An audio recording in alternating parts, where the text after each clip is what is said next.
Hello বন্ধুরা, আমি জয়িতা চলে এসেছি আজকে আরও একটা মজাদার রেসিপি নিয়ে। আজকের রেসিপি হলো মিক্সড ভেজ পকোড়া। খুব মজাদার একটা রেসিপি। প্রথমে আমি নিয়েছি পালং শাক। পালং শাকের ডাঁটিগুলোকে আপনারা দেখেছেন আমি ফেলে দিয়েছি। পাতাগুলোকে শুধু নিয়েছি, এগুলো পরিষ্কার করে ধুয়ে একসাথে করে কুচি কুচি করে আমি এগুলো কেটে নিলাম।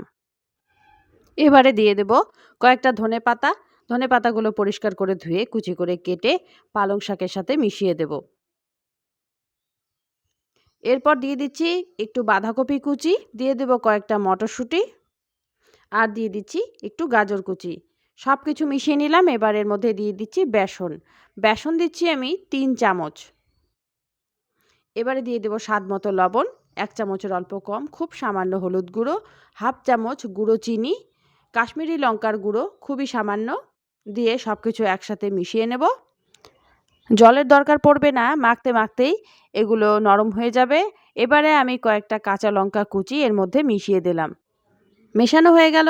কড়াইতে রিফাইন তেল গরম করে নিয়েছি, আর এই দেখুন ঠিক অল্প করে আমি এগুলো তেলের মধ্যে দিয়ে ভেজে নেব। খুবই অল্প করে দিয়ে তেলের মধ্যে আমি ভাজবো, কম আঁচে আমি এগুলো ভেজে নেব। কিছুক্ষণ বাদে দেখুন পকোড়াগুলো আমার ভাজা হয়েই গেছে। আমি এবারে এগুলোকে নামিয়ে নেব তেল ঝরিয়ে। সন্ধেবেলা চা বা কফির আড্ডায় এই ভেজ পকোড়া যদি থাকে তাহলে আপনাদের আড্ডাটা আরেকটু জমে যাবে। আর এটা এমনিতেও খেতে পারেন ভাতের সাথে। রেসিপি ভালো লাগলে অবশ্যই এভাবে একবার ট্রাই করে দেখবেন। আর নতুন বন্ধু হয়ে থাকলে জয়িতা রান্নাঘর অবশ্যই সাবস্ক্রাইব করে দেবেন, ভিডিওতে অবশ্যই একটা লাইক দেবেন।